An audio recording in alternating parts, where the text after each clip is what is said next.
simple. I really miss you. Very simple. You want my dimple. Sky is single. Hey guys, welcome back to my channel. If you're new to my channel, my name is Karen Mumbi. I'm also known as Corporate Baddie, and I go by Corporate Baddie on all my social media platforms, so please be sure to join me on there.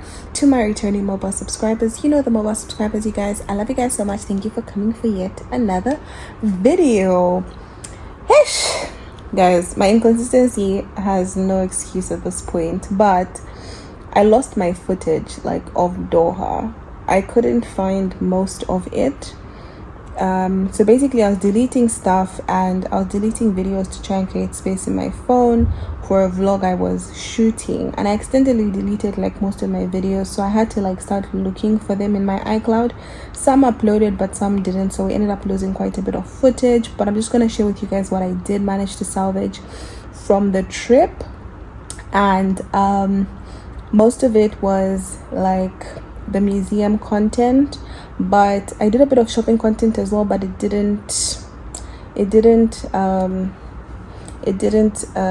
couldn't salvage it. I lost it when I deleted the stuff. So last week when I was gonna post the vlog, I realized that the vlog was a bit too short and I wasn't really happy with it, so I ended up not posting. But I also didn't want to say anything, so I just said, you know what, now that I've thought about it, I'm just you know what, I'm just gonna give you guys your part 2, despite the fact that it's short. But it's basically content from the museum, which is an absolutely beautiful place, guys. It is gorgeous. It is an architectural marvel. So basically it is designed after the desert rose and looks almost like the desert rose. It is stunning in person. I feel like my phone didn't even do it justice. It's very stunning in person. So when I went there, so basically that day we decided to go see the dock. So the dock has beautiful colored containers, but it was 48 degrees Celsius, guys. I couldn't even do it. I took a few pictures here and there. It was hot. The one thing about Doha is hot. Don't go to Doha in summer. It is so hot. There's no people, which is great. So it's almost excruciating because it's humid and you can feel your sweat. Guys, anyone who knows me, I don't sweat. I was sweating, heavily sweating. So it was really humid. So we spent the first part of our day there. To be honest, I wanted to go to the Mena district. So there's a place called Mena district. I'm going to try and pull up these videos, but these are not mine. I just want to give a disclaimer, which was maybe 1 kilometer. I could even see it, but it was hot. It was so hot that I was just you know what, it's fine, guys. I've seen it from a distance. It's fine, but it's beautiful. It's this beautiful little neighborhood with colored houses. It's very, very aesthetically pleasing, and I literally had content ideas in my head, but I was just this heat is going to kill me.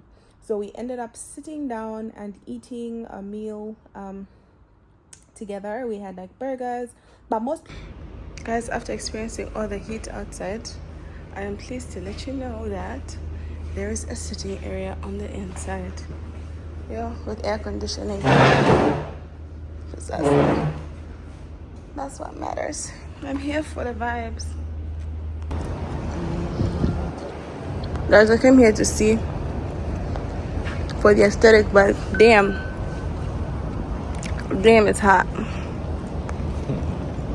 Places were closed because of the temperatures. And then I don't really do water activities, guys. I don't do yachts. I did a catamaran when I was in Zanzibar 2 years ago, and I was so sick. I get such bad motion sickness on water. This year when I went to Cape Town, I was so sick when I did the Robben Island tour. I had to sleep on the ferry, because water and waves just don't go with me. So the ideas of yachts and stuff, that wasn't gonna work. So we really wanted to do something in those lines, but I wasn't gonna do it. I just don't do water. I need to find a solution to my motion sickness. So if you guys have any solutions, please let me know. So yeah, so we went to the dock and we literally took a few pictures, and then after that we wanted to go see the flag. So to be honest, Doha doesn't really have a lot of things to do. It's a 2-day trip, and I think you'd be able to see everything. Yeah, and in my last vlog someone asked me, sorry, I tried to respond to the comment, but I don't know what was happening. I saw that it didn't post, it kept telling me to retry. But someone asked me how I managed to get a visa into Doha. It was actually quite easy. I think the only thing that the Qatari government needs to see is that you have a return ticket out of Qatar, and that you have like a hotel or an apartment that you've booked.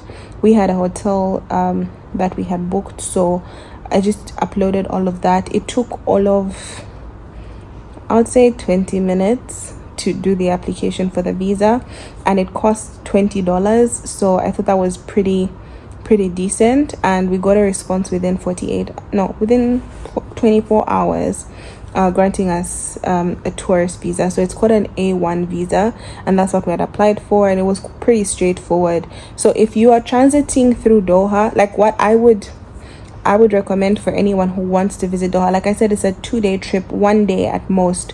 You can try and schedule your flights to wherever you're going with a long layover, and then you can get a tourist A1 visa, so that you're able to sort of go through Doha, look at it. Like the main places you'd probably be visiting are the museum.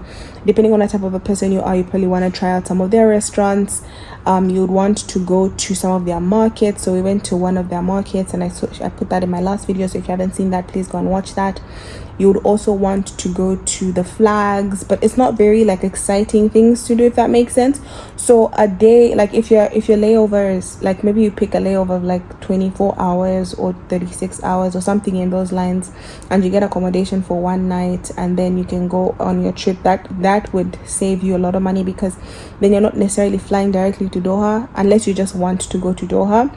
Then yeah, like the A1 visa wasn't difficult to get. It's a 1 entry visa, so once you do go into Qatar, you should leave unless you are staying, and then you can get like a visa for something else. And yeah, but if you're going as a tourist, you get the A1 visa, unless you've got unless you're going for work or stuff like that, you can apply for a different type of visa. Yeah, so basically you'll be able to see that the museum, you can see the museum, you can see the their docks. It's a beautiful, very clean city, to be honest. Like, but I just feel like it is so expensive. I think I said this in my last vlog, like I feel like Doha is expensive, but I'm also not sure if that's because the exchange rate in my country, which is Zambia, is currently wilding, so it felt like everything was wilding. But maybe with a better exchange rate it would be a bit more affordable, but it's definitely quite expensive, and I would almost even say it's almost as expensive as Dubai. But yeah, anyway, I was explaining that when we were done with the dock area, we decided to try and see if we could see the flags, but it was just too hot. And to be honest, I because Qatar hosted the World Cup, Zambia wasn't even there. I'm like, what? I'm not even gonna find our flag. So we didn't bother. So and I didn't bother to stop by the flag station or whatever it's called. We ended up going to the museum, which guys, my mind was blown. It's one of the most beautiful things I've ever seen. It looks like a spaceship, but like a really nicely designed spaceship. So basically how the museum is when you walk in, it gives you like sort of like the aquatic environmental landscape of Qatar, their sea life, their land life. Like, it gives you sort of background, and as you walk in through the museum, it gives you the history of Qatar. It helps you understand the Qataris a little bit better. I was personally very intrigued by how their women used to dress. They used to wear this like metal helmet like around their faces, but I'm also like, but with this heat, how are you wearing a metal helmet? But I was just so amused by it. And you know, from their culture, the women would be the ones to sort of gather, because they're nomads. They're like, you know, Middle Eastern people are like nomadic in nature, and they would live in like the deserts, and they would pitch up their tents, and their women would do all of these things. And I just found it so fascinating. But it's how they've preserved their culture. And I feel like a lot of African countries, we have such rich cultures, but we just don't have maybe the money or good governance to be able to orchestrate like such displays of our culture. It is beautiful, guys. Like, I didn't want to leave. It's a museum. Like, you'd think, museum boring. but no, it was actually really, really good. And they had like little fun activities you could do inside. There was this little thing where if you push yourself inside, it creates an image of you outside. Like, I'll show you guys. I found that so stunning. Like, I was just like, oh, this is actually really, really cool. So we did that, went through the museum. When you do go through the museum, one of the things is they built the museum around what used to be the palace in Doha. So you move from the museum into what was their palace, and you'd be able to walk in. It's a standard little building. I'm going to show you guys, and it's beautiful. And they, you know, like I think the royal family donated it to the museum or something like that, and then they built the museum around that. But it's actually stunning. It also has like a car exhibition, so there's like very rare cars. For anyone who likes cars, there's like really rare cars. It's like one of the only 2 ghost cars that were ever made in 1960 something. You're done with your tour, there's like a little gift shop where you can stop and buy stuff. So we bought a few souvenirs.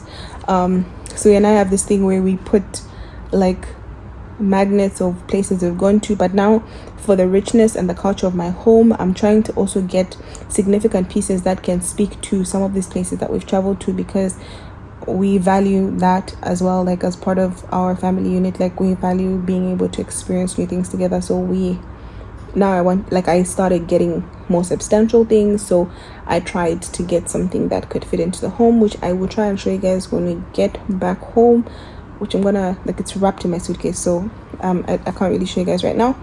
And then after that, we went to one of the malls.